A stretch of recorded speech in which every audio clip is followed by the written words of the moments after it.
The lemonade spilled across the sidewalk. Sticky, yellow, wasted. The little girl froze, bare feet planted behind. A folding table that shook in the heat. A cardboard sign fluttered to the ground. Lemonade. $1. A man in a pressed shirt stood over her, voice sharp enough to cut through traffic noise. "You don't have a permit," he snapped. "Pack it up." Behind the girl, a boy coughed. Deep, wet. The kind of cough that scared doctors and sisters. She stepped forward anyway. "I need to sell," she whispered. "My brother needs medicine." The man reached for the table, and that's when a black luxury car stopped. Doors unlocked. Someone important was watching. Keep watching, because what this billionaire noticed next changed 2 lives forever.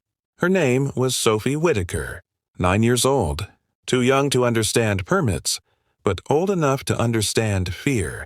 The boy coughing behind her was Lucas Whitaker, her little brother, 7, thin, wrapped, in an oversized hoodie despite the summer heat. His lungs had never been strong. Their mother knew that. That's why she used to work double shifts at the nursing home until a night drive home ended with flashing lights and a truck that never stopped. Since then, it was just Sophie and Lucas. They lived in a 1-room apartment above a closed laundromat. Power came and went. So did food. The man threatening her stand was Daniel Price, a city inspector who enjoyed rules when they gave him control.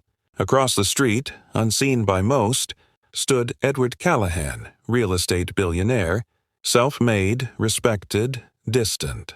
He hadn't stopped for lemonade. He stopped because something felt wrong, and Sophie's hands were shaking, but her eyes weren't. The clipboard snapped shut. Daniel Price bent down until his shadow swallowed Sophie's stand. "No permit," he said. "No sales." Sophie swallowed. Her fingers tightened around a crumpled dollar bill. "Sir, I just need today." Lucas coughed behind her. Deep, wet, the kind that scared adults into looking away. A small crowd gathered. Phones came out. Some whispered sympathy. Others waited for the ending they'd already chosen. Daniel kicked the wooden sign by accident, or on purpose. The lemonade sloshed. 1 cup tipped over. "Clean it up," he snapped. "This isn't a charity." Sophie dropped to her knees immediately, wiping the pavement with her sleeve. She didn't cry. Crying wasted time. Daniel pulled out his phone. "Documenting an illegal operation," he announced loudly.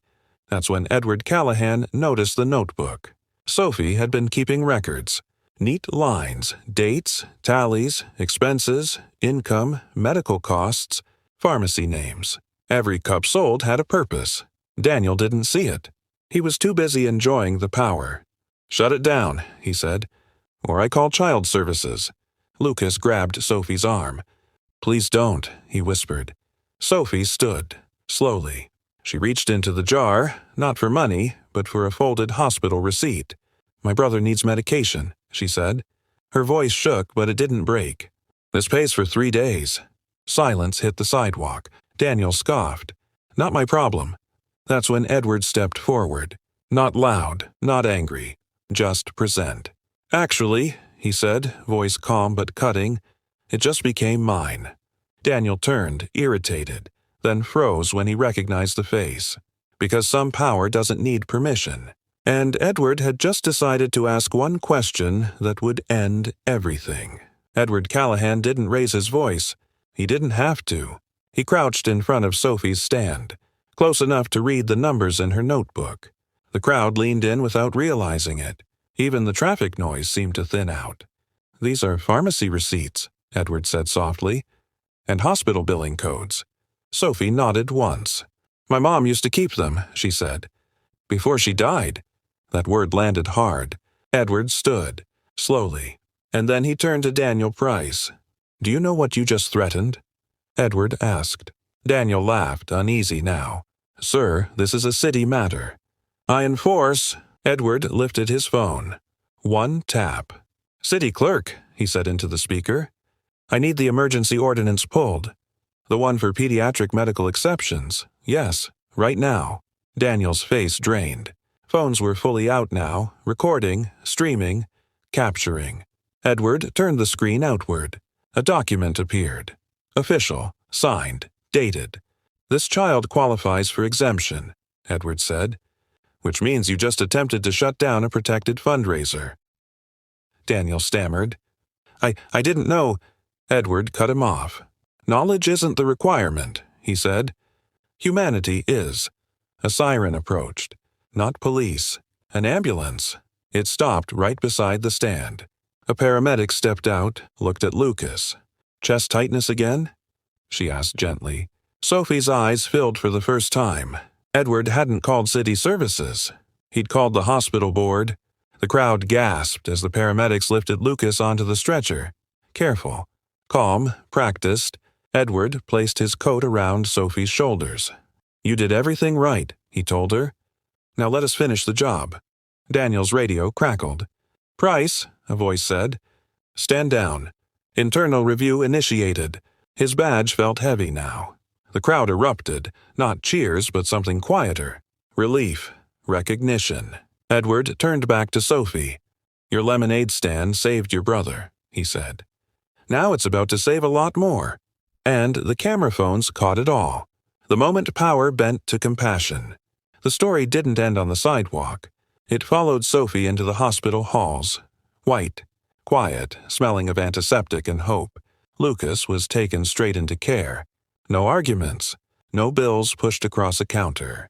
Just doctors moving fast, nurses speaking gently, machines doing what machines were meant to do. Edward Callahan kept his word. By morning, the fundraiser Sophie never meant to start was everywhere. News stations. Social feeds. Headlines that didn't talk about scandal, but courage.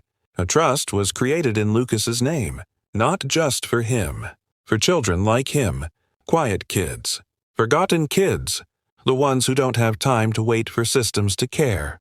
The city issued a public apology. Daniel Price was placed on indefinite leave pending investigation. Policies were reviewed, changed, names were signed by people who suddenly remembered who laws were supposed to protect. But the most important moment came weeks later. Sophie stood in front of her old apartment building, now renovated, safe, warm, holding a glass of lemonade she didn't have to sell anymore. Lucas stood beside her, stronger now, smiling without pain pulling at his breath. Edward knelt once more, not as a rescuer, but as a witness. "You were never invisible," he told her. "You were just standing in front of the wrong people." The community showed up, teachers, neighbors, strangers, who became something closer, not because a billionaire stepped in, but because a little girl stood her ground. The camera faded on Sophie handing a cup of lemonade to another child. Not for money, just because she could. And the final truth lingered in the silence. Real power isn't found in wealth. It's found in the courage to protect someone when no one is watching.